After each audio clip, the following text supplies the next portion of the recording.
I'm Debbie Travis. And I'm Tommy Smythe. And this is Trust Me, I'm a Decorator. Debbie, I am so excited about today's podcast recording. We have someone who you've known for a very, very long time and who our listeners also already know. So I'm going to let you take it away to do the intro. Well, hi, Tommy. I have a house full of people and I'm being very unsociable because I'm reading a new book. And you and I often talk about books, especially what we're reading, some are reading. And this book, you just don't want to speak to anybody. I'm tucked inside. I'm so involved with the characters. And it's written by my great friend, Frances Mays. Hello, Frances.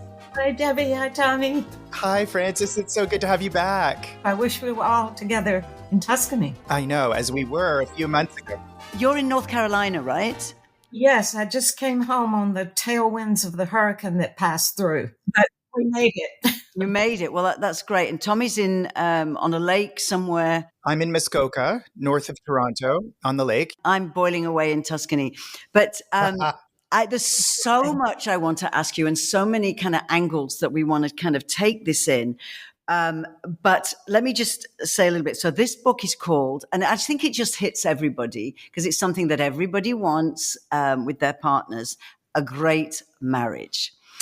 And I want to read something which I think will kick us off, which Frances wrote. Many are okay with a good marriage. Great is a whole other thing. A great marriage happens when two people buy enough to want more for the partner that they want for themselves. That is so true. So you want more for the person that you're with than you want for yourself. So that, in your eyes, is what makes a great marriage. Now, this is a novel. It's not a how-to book on how to have a happy marriage. But or is it? Or is it? But there's a lot of poignant pieces in there. So where is it set? Let's start with that. Well, one place it's set is London. And I set it there because I hadn't been to London in a very long time to spend very much time. So I set that as one of my locations so that I could actually go to London for a few weeks and research where these people might have lived. One of the main characters went to Cambridge, so I went to Cambridge. And it was interesting to me to select a locale that I was not familiar with because most of my books, as you know, are centered in Italy and then others in the American South. So this book is also in the American South, South Carolina, North Carolina, Washington, D.C., which we Southerners considered as a Southern city. Mm-hmm. So it's South. It's also a little bit of New York, but I'm not in my usual territory of Italy. And I think as a writer, you have to stir the ice now and then so that it doesn't freeze over. And throwing myself into another locale was just part of wanting to make a change, wanting to write about some parts of the South, too, that I haven't ever written about. So place to me is always a big, big, big theme in my work because, I mean, partly as a travel writer, I go to places wanting to understand the people who are there and to understand how that place kind of shapes them into who they are. What is the effect of the place on your life and who would you be if you lived in a different place? So that's a kind of theme in all my books is the power of place to shape you and how do you find your place? Many of my books have had to do with, finding your place in the world and feeling at home in the world and what is home and all those questions around home. That was my last book. It was A Place in the World. And it was mostly concerned with that. Yeah. But I think what you're so brilliant at is you inspire all readers of your books to really be surrounded and nurtured by this place that you want to go there. So, of course, Under the Tuscan Sun, so many people come to Tuscany, because they were so involved with the magic of that book. But in this book, I have to ask you, are some of these places made up like Indigo Island? Because I'm ready to get on a plane. I know the outside staircase and the kind of, the shack-like house, you can imagine it. But is that a real place or or did you make the name up? It is. It doesn't have that name, though. Indigo Island's based on Pawleys Island, South Carolina, which has long been kind of this little mecca for Southerners. It's a laid-back place. Anything ostentatious or fancy is totally looked down on. My nephew stays in a place where the hose comes through the window to take a shower. It's got a tub, but the hose comes in and you take the shower. Fabulous. It's just an opposite kind of place from, luxury travel. But it's a beautiful place, and I love the nature there, the flora and the fauna. So that was another thing about place. I just wanted to bring that into the story and try to make it a part of the story. So yes, Pawleys Island, South Carolina. She talks about doing handstands down the beach, and you just want to say, I want to walk on that wild, long, wonderful beach. And then the marshlands, do they come right into? Yes, all along the southern coast, there are these barrier islands. And I grew up going to St. Simon's and Sea Island in Georgia. They're just slightly offshore, and then they're backed up by these beautiful marshes. So I always wanted to write about the marshes, so that kind of worked in as well. You write so evocatively about places. Debbie's right, and your readers tend to follow you wherever you write to. So I'm wondering, did your publisher have to issue warnings to the tourist boards of North Carolina, South Carolina, and Cambridge and London? Because I feel like there's going to be, clearly this book will be a massive success. I mean, I've read the first chapter, and it's already really, really drawn me in. The characters are so beautifully rendered, and you really care about them right away. So I don't know. I think there's going to be probably an influx of tourism in those places, because Debbie's already dying to go to the border islands in South Carolina. And Tommy's favorite thing is always those first words, those first few sentences. And oh, yes. It's true. I think that I've read actually that a lot of people, when they go into a bookstore, avid readers will open the book if it's on the new books table. And based on that first sentence or two, we'll decide whether to read the rest of the book or not. Yes. And this book starts with the best two sentences. I'm just going to read them quickly, because I don't think it's giving anything away, but it really drew me in and hooked me. The wine spilled. As I reached across the table, my sleeve grazed Austin's glass, and the big globe fell over, quickly spreading a circle of carmine red on the white tablecloth. First sentences. I love first sentences in books. This is a masterclass in first sentences, because when I read that, it was both what's going to happen at the table next, but also the wine on the white tablecloth is a beautiful metaphor for a story unfolding and spreading across a blank page. And so immediately I was just like, this is going to be a book that I know that I'm going to love from the first two sentences. So well done. Brilliant, brilliant opening. Thank you. For every book I write, I really think the first sentence is the most important, because it sets up for where the book is going. And if you're lucky and you get the first sentence that does that, it kind of takes you all the way through. If I did a word search on the word spill in this novel, I used it many times to kind of pull that thread through. That's what it is. It's a thread. And, something is whole and then it spills. So first sentence is, yes, I took a fiction course once and with Wright Morris, the novelist, and his big thing was, you've got to have the right first sentence. But like when you walk in the bookstore and you pick up the book, I would pick up this book just from the cover. That was gorgeous. Yeah, gorgeous. It's so sexy and beautifully, so many different colors, but I hope it gets banned somewhere. Do you think it will? But is it a painting? Is it a well-known painting? I was working with the publisher on what's the cover going to be. And they sent forth a few ideas, and I had a few ideas, but nothing seemed to be right. It's like you want the cover to speak to the book, to speak to what it's about, but not to be out of its aesthetic.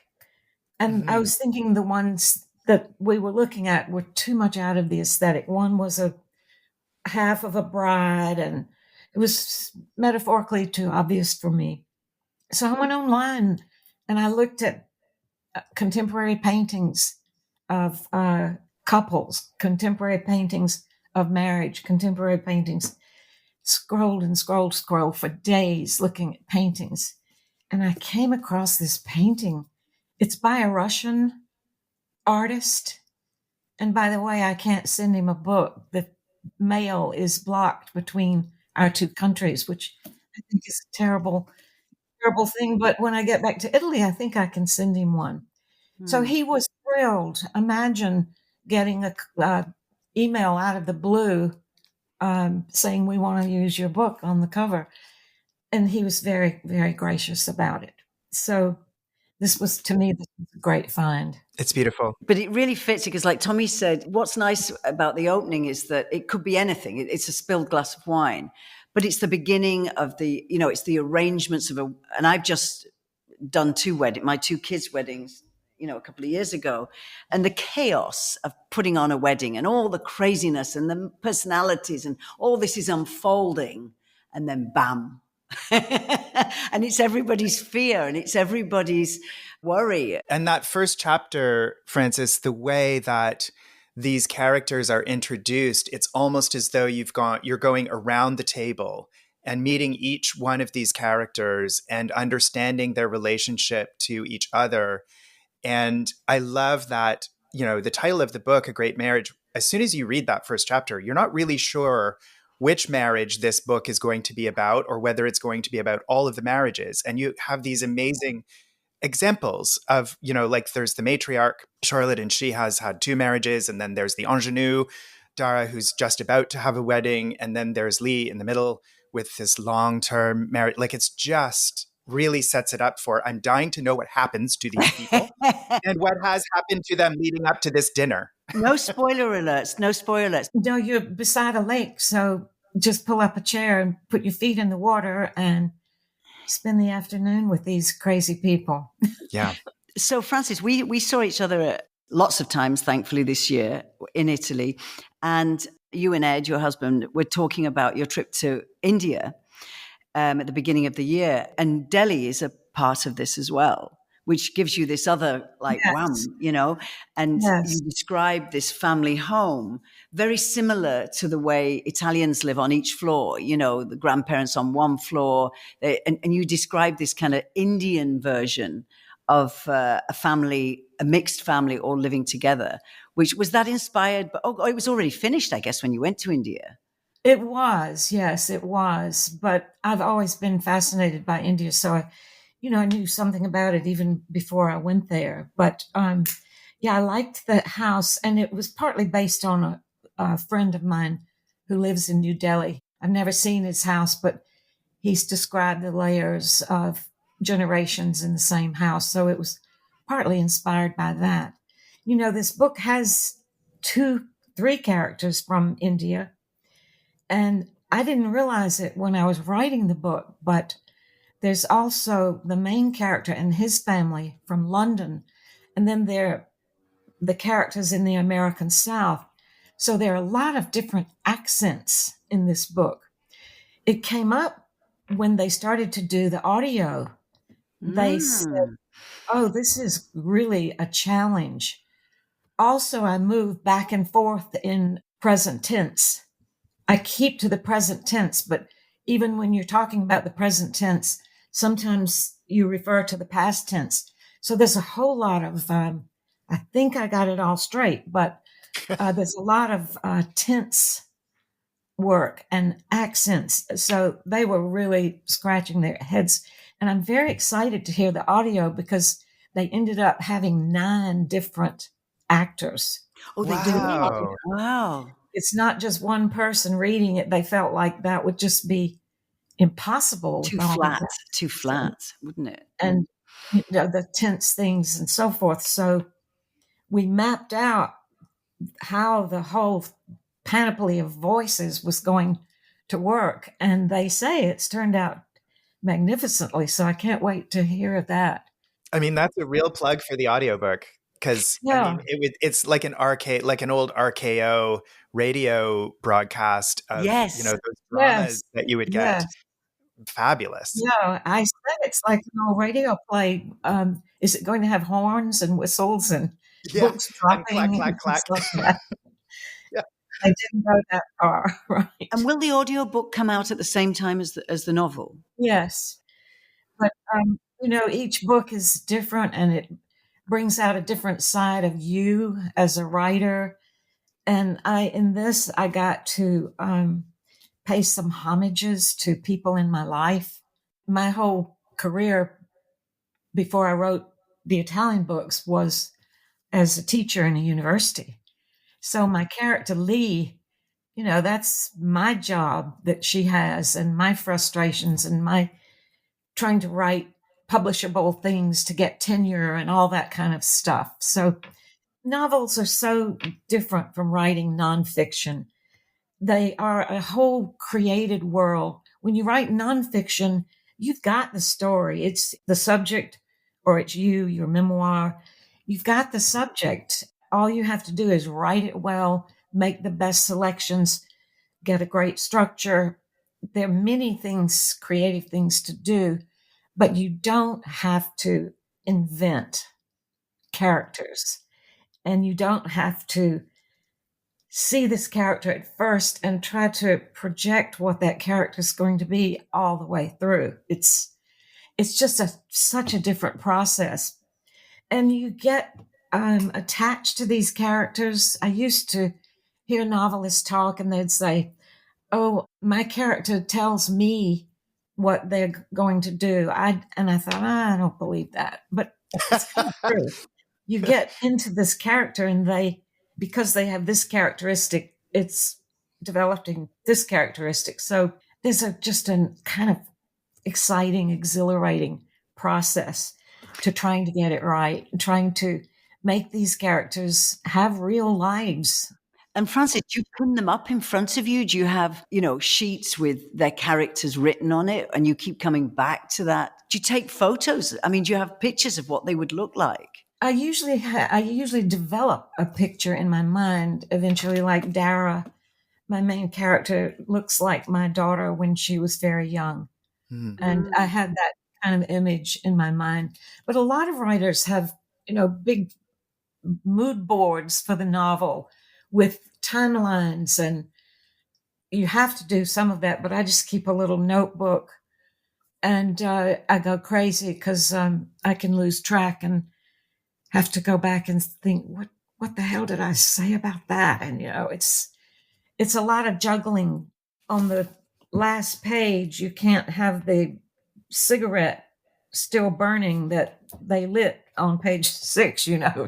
There's a lot of timeline things you have to deal with and be sure that you're tied up. But it's a great process, and I think novels are very mysterious in the way they arrive to you. This novel arrived partly because a young friend of mine was a runaway bride. Ooh. I don't know whether you remember that story, Debbie, but she was getting married in Cortona in like 2 weeks before the huge wedding, and all these people coming over from the U.S. She bailed.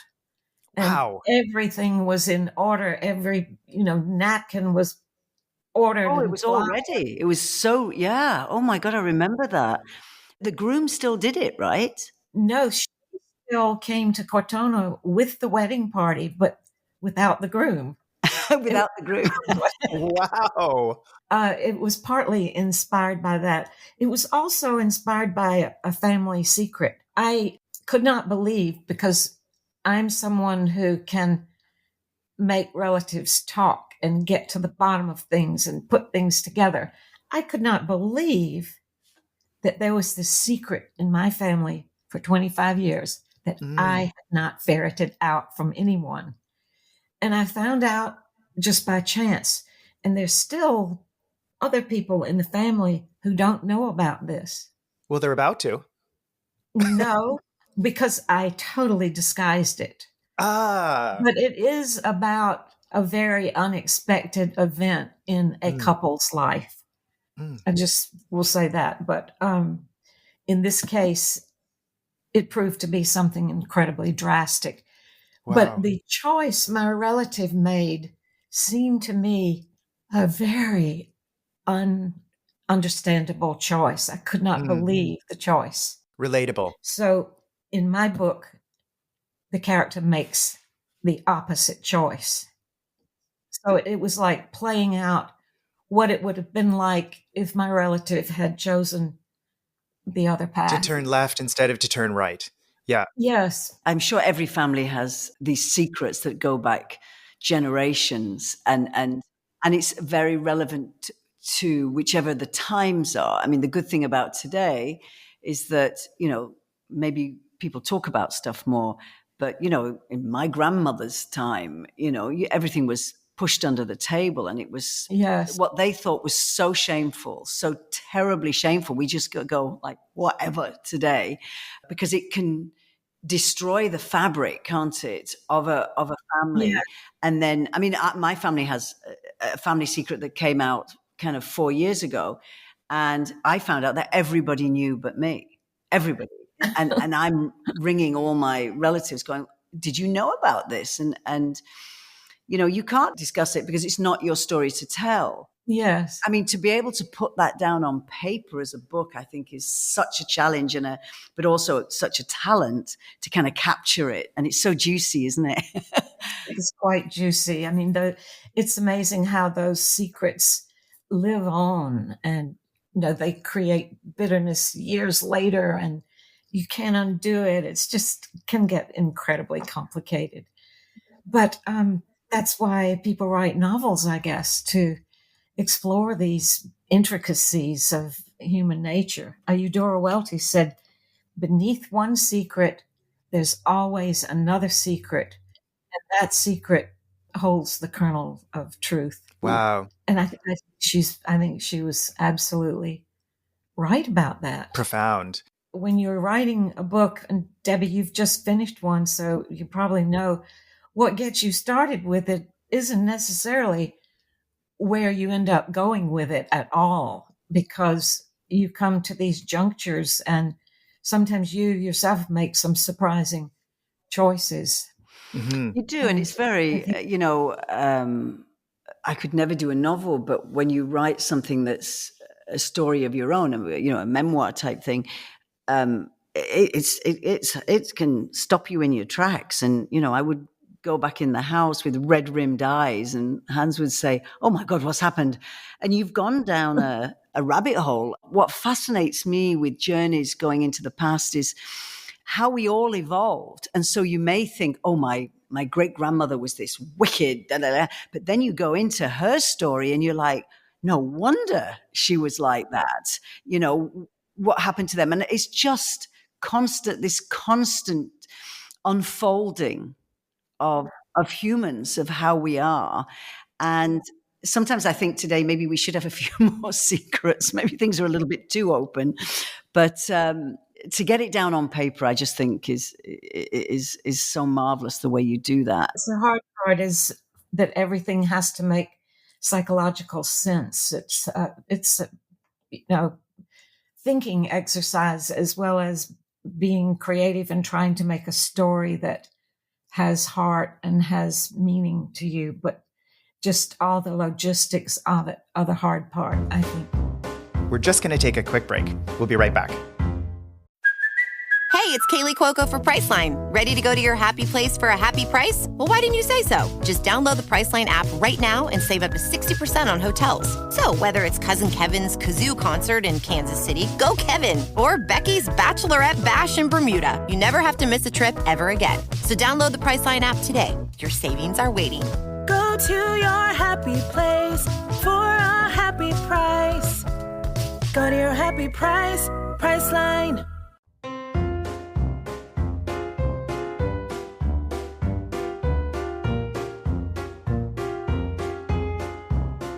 You've got all these characters, but Dora is the main character, right? Because it's kind of her story that's unfolding. Yes. Dara and Austin are the couple. So everything is kind of revolving Around around them. their story.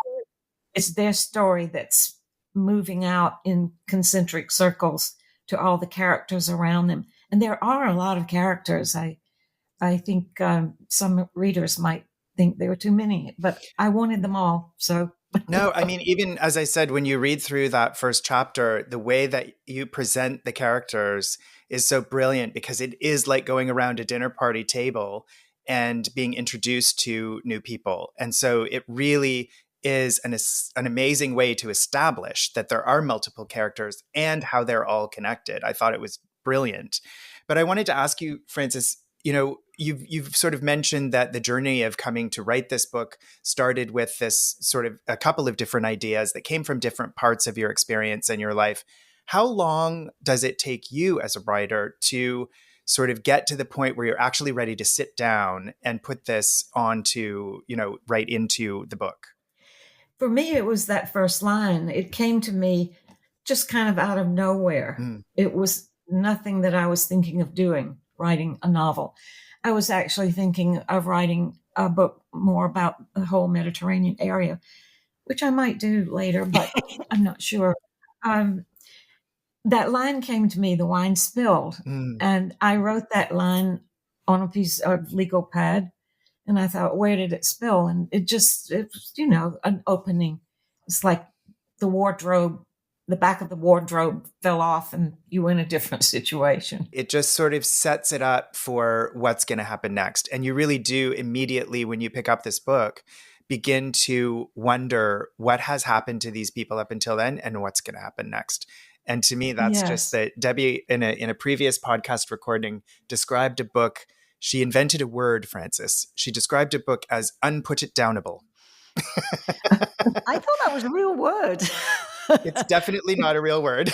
It's a Debbie Travis's ism, but this book is unput-it-downable in Debbie's words.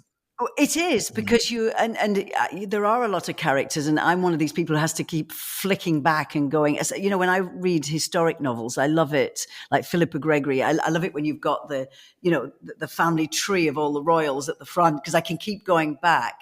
But with this, you keep going. And who was that person? Who was Lee? And who was that? And then as you kind of 30 pages in, your kind of brain takes over. But you once said something to me, because I think a lot of people are listening to this saying they've got a story or a family secret or a novel, because I think every single person has a novel in them. But it's the intimidation of getting it down on paper. And you once said the most amazing thing to me. You said, just write. Yeah. And it stayed with me forever, because you can have a billion excuses. I'm not trained. I've never done it before. I don't know how to do it. But if somebody's sitting there going, I would love to write my story or write a novel, I think that's what it is. Just write. I mean, the work will come, won't it? But and the formatting and all that stuff. Someone asked William Faulkner how he wrote, and he said, with a pencil. Very witty. That's about it. But, someone sitting down to write for the first time and really not knowing whether they have a book or whether they just have a series of anecdotes about their life. That's the main thing that you discover in the process of writing. You might think you just have stories to tell, that you have had a very interesting life and you've known all these people, et cetera, and great way of telling the stories. But when you sit down to do it, you either discover that there is a thread running through, that there is a bigger picture, or your book just stays a collection of anecdotes. And some of that can be nice, but like Debbie, in your new book, Laugh More, I mean, there's a philosophy of life in there. It's not just that you tell this anecdote and this funny story, but who you are as a person is the driving force in this book. And it does not remain just a flat number of personal stories. I think that for new writers, that's what they have to really look for, is what's holding this book together? What makes it a book, not just, nice chat? Yeah. There has to be a thread. There has to be a kind of thread. And you can write and discover that maybe it's not good and you throw it away. Sure. Yeah. I remember Henry James wrote 73 pages in longhand, and then he said, "Oh, I see that it's not working." And that was it. Wow. I mean, you would be tempted after you'd written that much to push on through.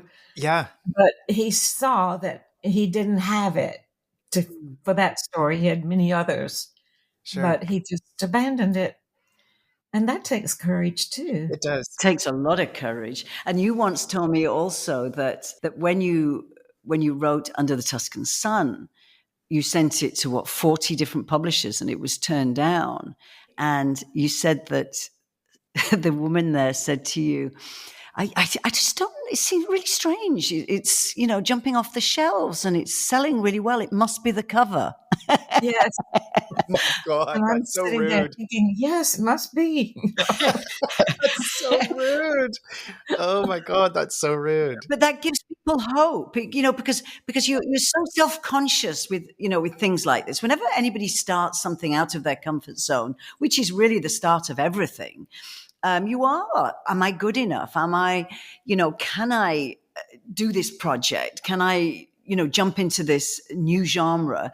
And all of us, if you're not intimidated, you're a bit of a fool. And because that's what makes you great, it is the leap, the bridge you have to cross, 2 steps forward, 1 step back constantly. And it's when you hear other people's stories that, we're inundated with people now saying, it's your mistakes that make you great.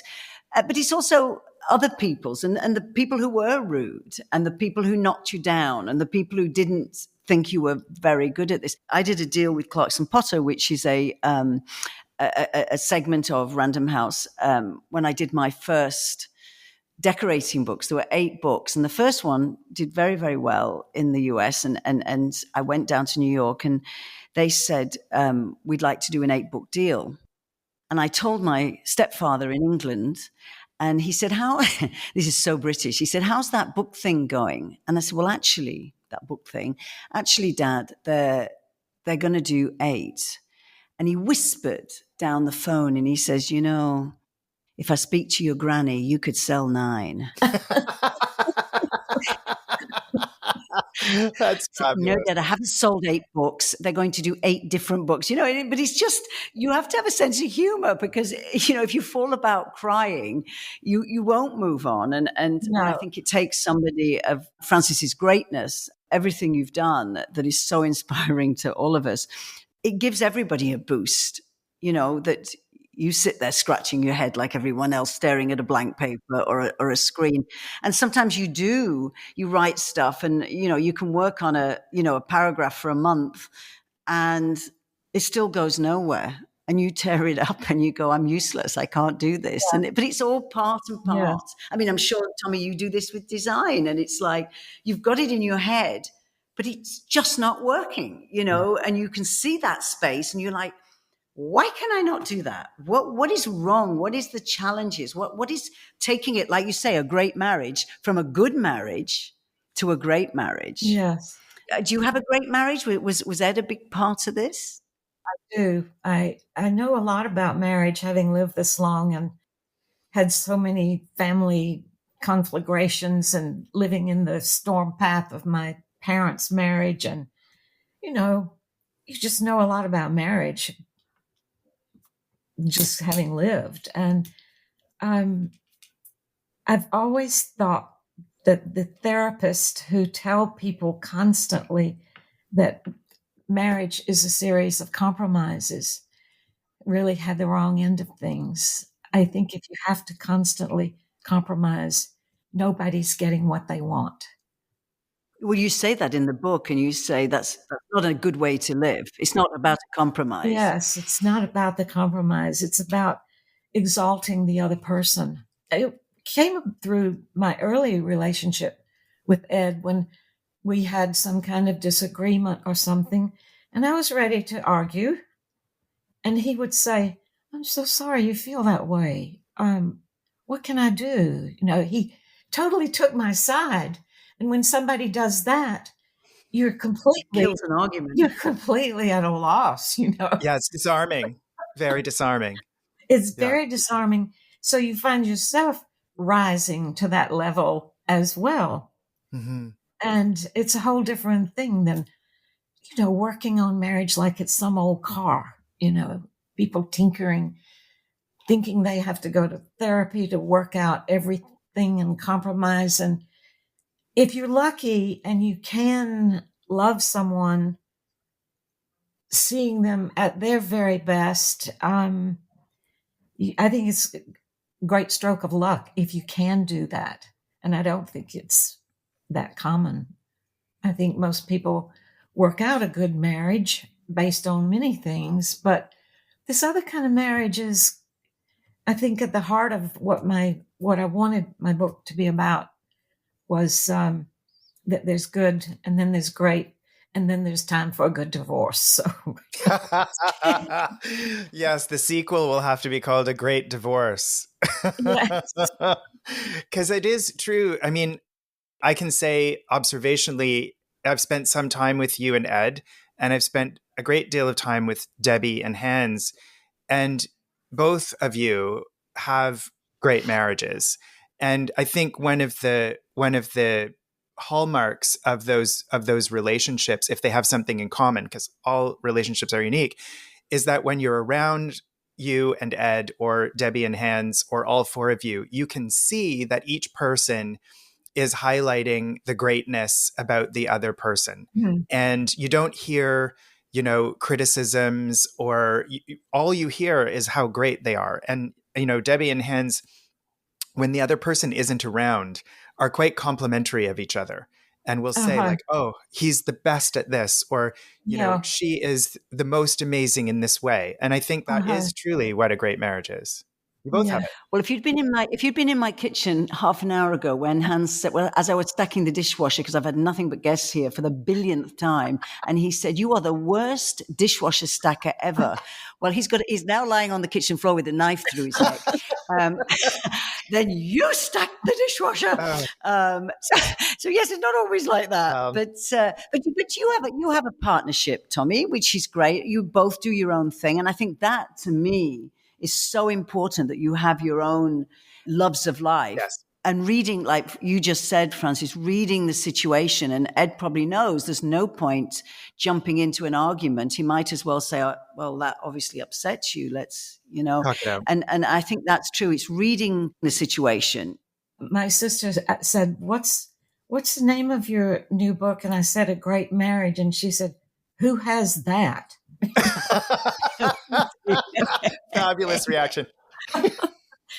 And I said, well, some people do. I don't know, but yeah, some people do, for sure. It's a big subject. It's the magical mystery ride, the marriage. Yes. When you get married, you have no idea what you're getting into. You have no idea, and you're just lucky if you evolve at the same pace. If you continue to have that enormous respect. I mean, my first marriage was not equal. My brilliant husband had all these opportunities, and I was still trying to figure out being a writer. He thought that was fine if I wanted to write, but not if it ever interfered with anything that was going on in his life. I mean, it wasn't that he was unkind or anything, but it was just the mentality that he came first. And I think so many women particularly are in that kind of marriage, and many of them think it's fine. I just don't think it's fine myself. If you've got something you want to do, you have every right to be equal to the person you're with. That's the beginning of Under the Tuscan Sun, isn't it? Both in the movie, which we've seen 500 times here because we watch it at our retreats, and Hans sobs all the way through it and lip reads, his mouth moves to the words. But in the book as well, you told that story. But then I always think, when somebody's going through hard times, through whether it's divorce or death or just tough times. If you look at the big picture, if you look from the sky downwards on these people, you see the journey ahead. And look, I mean, if that first marriage of yours, Frances, had been a success, it wouldn't have taken you on the journey you went on to Italy. That's right. I would be stuck in some corporate town. I want to ask you before too long and before we get too far into things, Frances, specifically about London, because today you're with co-hosts for whom London is a very, very important place, both me and Debbie. What was your experience of returning to London after a long time, and what was your practice in terms of being in that city in order to conjure some of these characters and places that you write about in the book? I absolutely loved being in London. It was the first place I ever traveled to outside the US. And it was because I had just majored in English literature. The whole country was just, alive with the books I had read, all the poets I'd studied. And it had seemed the same to me in the many times I've been back for just brief times. But this was the first time I'd been back to stay a few weeks and just walk and try to absorb, where would this man live? What would his door look like? And I took thousands of photographs that I had reference to later when writing. My method was walk. And I kind of knew I wanted to center them in Bloomsbury because that's where all the writers were. Yes. And of course. the little plaques on there. William Butler Yeats lived here. Wonderful. Sylvia Plath lived here. Just the whole memory of Virginia Woolf. Bloomsbury seemed to me where he might have grown up.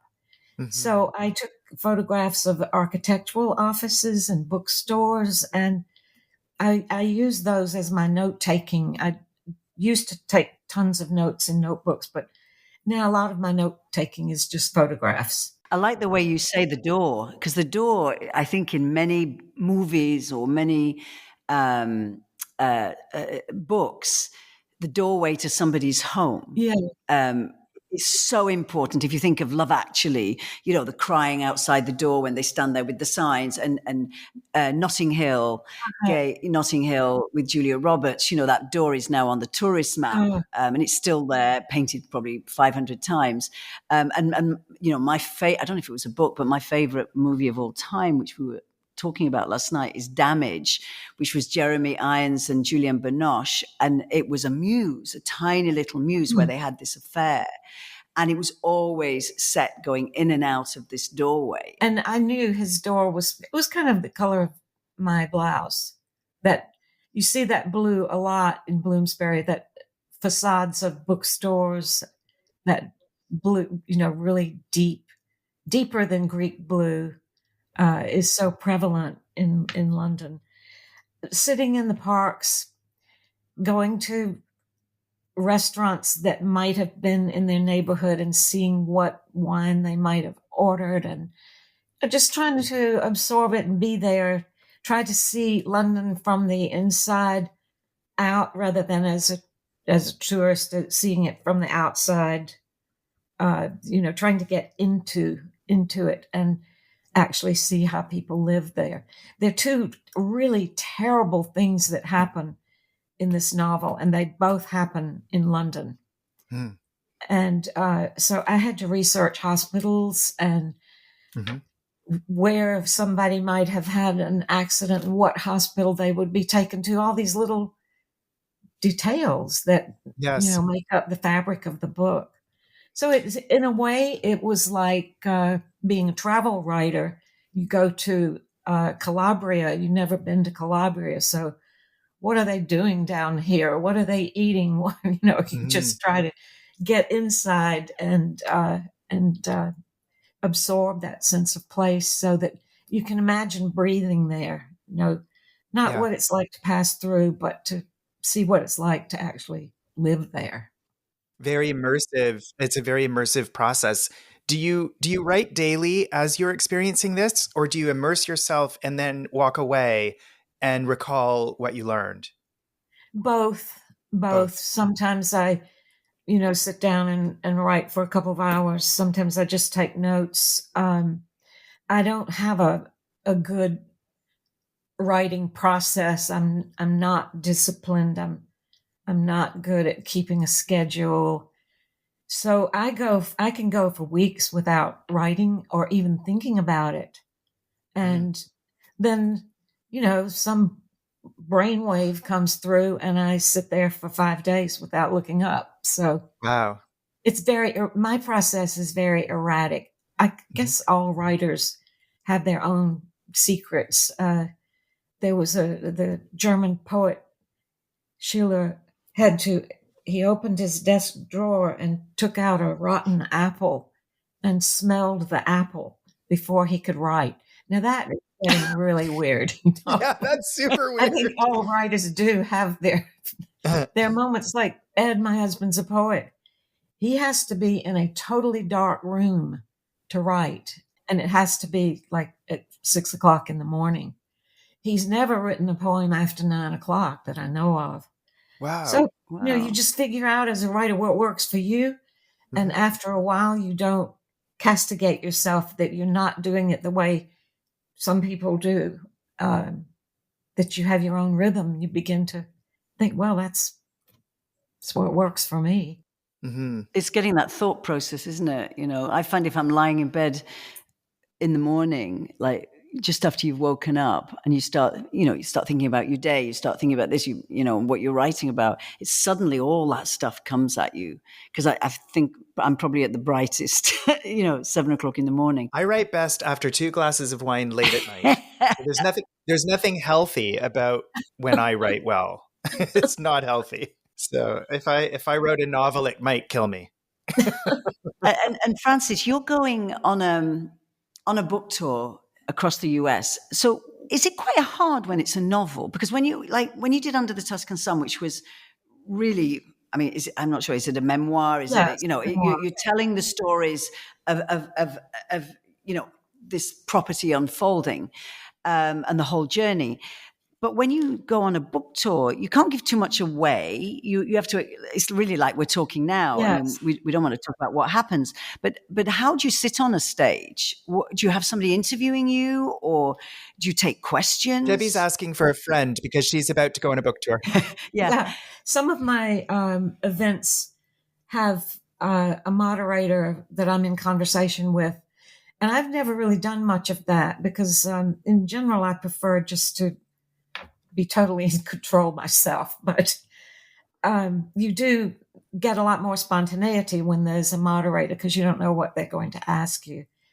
But with a novel, I try not to give away the whole plot, but to talk about some of the things we've been talking about, where ideas come from and how the novel's put together and technical things like that.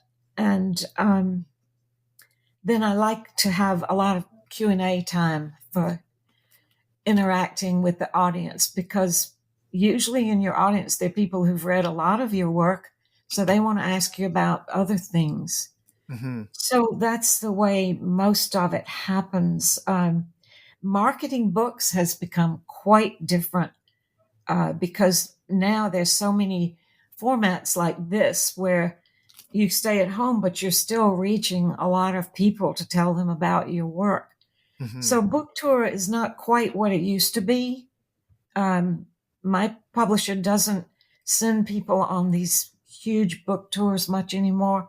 I'm only doing 14 events in this round. I'll do some more when I get back in October, but I have 2 events a day in some places, but for the next 2 weeks, I'll just be solidly on the road. But that is not really the norm anymore. It's more, Instagram is great. But there's so many great Substacks and podcasts now. So many really thoughtful people like you all bringing this author to an audience that they would not otherwise ever be able to reach. It's a good thing that you get to speak for yourself a lot now. Yes. Being on podcasts and Substacks that you get to speak for yourself. I've had a couple of reviews of my book already that entirely gave away the plot. Oh no! I can't believe that they would do this. One of them was in Publishers Weekly. They just told everything. Thank you very much. Nobody needs to read it now. Oh, that's the worst. Actually, as a reader, I really hate that. Why does the editor allow this? It's crazy. Isn't that the first thing you learn in book reviewing school, is not to give away the plot? Exactly. Exactly. Well, I feel like, it's a very personal thing selecting a book. And I have certain people that I listen to and that I know I'm kindred with, who will say to me, I've just read this book and you must read it. And then I know immediately, because we're so kindred and have a history of sharing a love for certain books, that's going to work for me.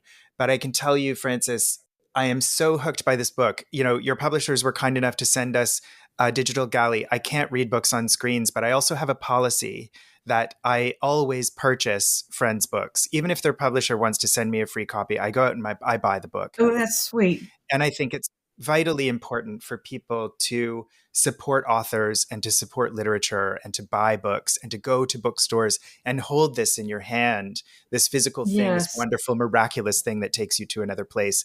And so I'm so hooked on this book. I can't wait to hold my physical copy, and I can't wait to see you the next time I see you, because I'm going to hand it to you and ask you to sign it for me, because I know I will have fallen in love with it. Great. Well, thank you, Frances. And I have to go now because I've got to finish this book. I just can't stay on this podcast any longer. It's unputdownable. Yeah, Tommy, you'll love it. I'm not going to tell you what happens because please don't. You're a terrible spoiler. I'm not even going to talk to you until I get my book and finish it. Thank you all for having me back again on your podcast. It's really a treat to see your faces and get to have this long chat. I always love to see you. Good luck with the tour. Thank you. Say hi to Ed. Yes, love to Ed.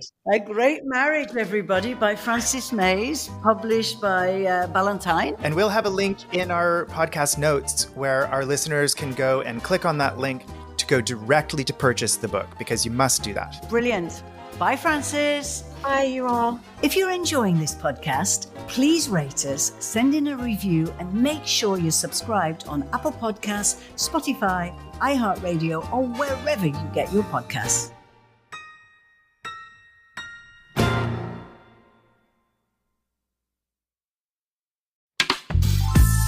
This podcast is distributed by the Women in Media Podcast Network. Find out more at womeninmedia.network.